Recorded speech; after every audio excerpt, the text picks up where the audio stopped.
Change Britain, we must change ourselves. We need to clean up politics. No more VIP fast lanes, no more kickbacks for colleagues, no more revolving doors between government and the companies they regulate. I will restore standards in public life with a total crackdown on cronyism.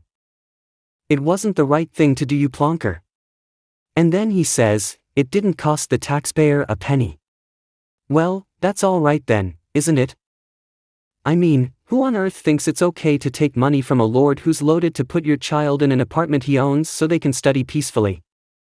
What influence does Lord Ollie have? Keir Starmer is in deep trouble. A shocking leak has rocked British politics like an earthquake, and it could be enough to force him out of office. Once seen as a leader of integrity and change, the Labour Party leader is now at the centre of a major scandal. The leak exposes secret donations, broken promises, and a betrayal of Labour's core values. Public outrage is growing. Labour supporters feel deceived, and calls for Starmer's resignation are getting louder. Could this be the beginning of the end for his leadership? Let's break down this bombshell revelation in today's video. But before we continue, I have a small request. If you appreciate this analysis of UK politics, please take a moment to like this video and subscribe to the channel. Over 98% of viewers watch without subscribing. It costs you nothing but makes a huge difference to us. So, did you hit that subscribe button? Great, thank you so much. Now, let's get back to the video.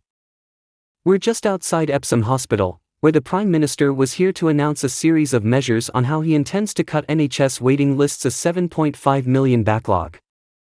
But really, the whole event has been overshadowed by Keir Starmer's broken promises.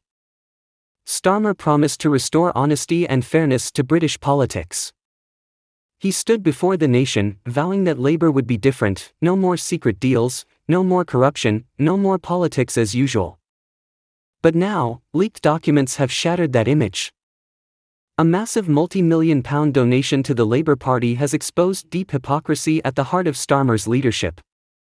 The money comes from a hedge fund registered in the Cayman Islands, a well-known tax haven. That alone is shocking, but it gets worse. This same fund invests in fossil fuels, arms manufacturing, and private healthcare, the very industries Labour claims to oppose. For years, Labour has championed green energy, workers' rights, and public healthcare. Yet the party has accepted millions from a fund that profits from everything it claims to fight against.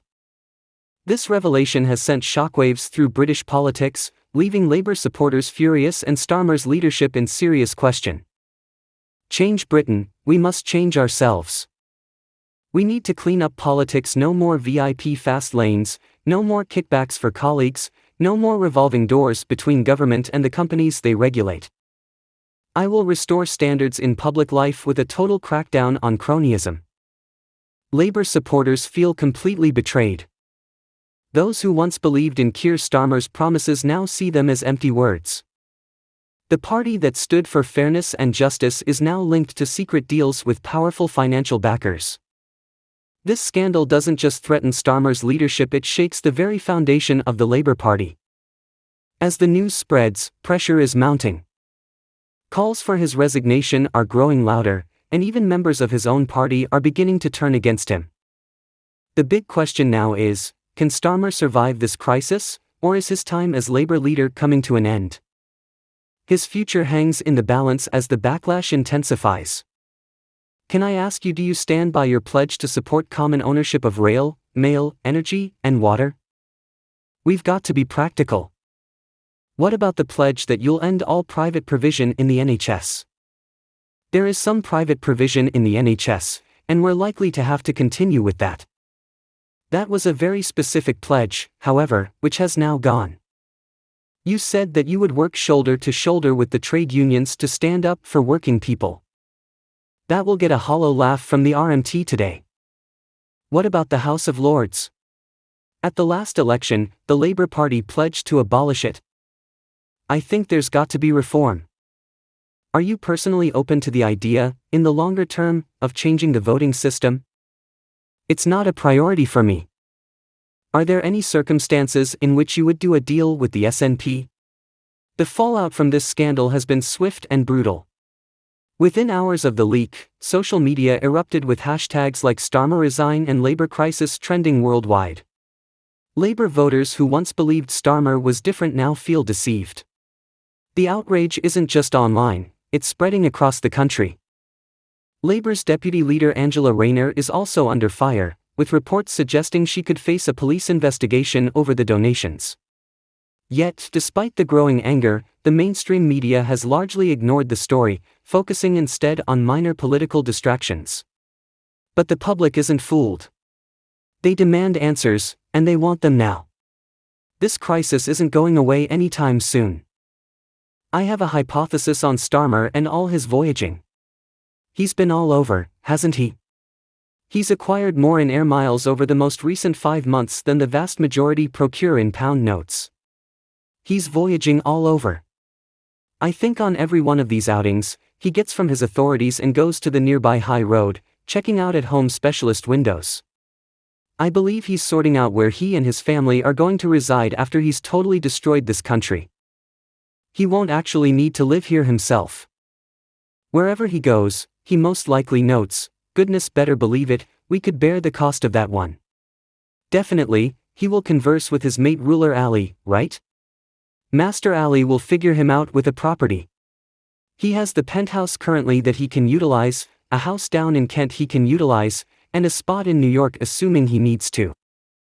Many are posing the conspicuous inquiry, assuming the traditionalists had taken this gift, could the backfire be far more atrocious? The fraud is difficult to disregard. Work has gone through years going after conservative debasement, however at this point they're trapped in their very own embarrassment. Their reaction? Powerless, best case scenario. The public sees the twofold norm, and the tension on Starmer's authority is just developing. Starmer's endeavors to quiet the tempest have fizzled. At a somewhat late public interview, he excused the charges as politically spurred and would not assume liability. Be that as it may, unclear disavowals are presently sufficiently not. The public needs straightforwardness and, above all, responsibility. Senior work figures are supposedly secured in emergency gatherings, discussing whether to remain by Starmer or push for an authority change. Some think that keeping him will just extend the embarrassment, while others dread eliminating him could arrange the party into tumult. One thing is sure, this emergency is not even close to finished. With developing kickback and inside divisions, Starmer's initiative is barely surviving. The inquiry presently is, could he at any point make do, or is his time up? Mr. Speaker, the benefit, I assume, of the head of the resistance having no strategies is that they can express totally problematic things without breaking their arrangement. They need the advantages of the spending plan, however none of the intense measures to help the financial plan. We've taken the choice comparable to benefits credit and benefit stipends, but since of our obligation to the triple lock, there will be an update this extended time of £460. In any case, Mr. Speaker, I saw that before Christmas, the Shadow Chancellor said that the triple lock is unreasonable. So that is their situation, benefits going up under this administration since we're focused on the triple lock. For many lifelong Labour supporters, this scandal feels deeply personal. They have stood by the party through thick and thin, believing in its mission to fight for workers' rights, fair wages, and a better future. But now, with this shocking revelation, many are questioning if they've been lied to all along. This isn't just about money, it's about trust. People voted for Labour because they believed in its values. They believed Starmer when he promised to fight against big corporations and stand up for the working class. Now they're seeing a different reality, one where Labour's leadership is happy to take money from powerful interests while still claiming to represent the people. Trust is breaking and anger is rising. In homes, offices, and pubs across the UK, the conversation is the same: how could this happen? How could the party of the people accept millions from an offshore hedge fund that invests in everything Labour claims to oppose? For many supporters, it's a betrayal that may never be forgiven. For Keir Starmer, this is a nightmare scenario. A leader who loses the trust of their base is a leader who won't survive for long. The key question now is, will Labour MPs stand by Starmer, or will they listen to their voters and demand change? Critics have pointed to Starmer's shifting positions on core labor pledges, including public ownership of rail, mail, energy, and water. He now says we have to be practical about private involvement in the NHS, conceding there's some private provision and we're likely to have to continue with that. These statements have fueled accusations that Labour under Starmer has abandoned its core principles. Even within Labour, fractures are growing. Some MPs are quietly discussing leadership alternatives, while others worry that removing Starmer now could make the party look weak. But with public outrage rising, keeping him as leader may no longer be an option. The scandal has also triggered fresh speculation about upcoming elections. Recent polling suggests Labour could lose dozens of seats if an election were held today, a shocking reversal from just months ago when they were seen as strong favourites. The timing couldn't be worse for Starmer, and his opponents know it. With pressure mounting from both inside and outside the party, the next few weeks could decide his political future. Don't miss this.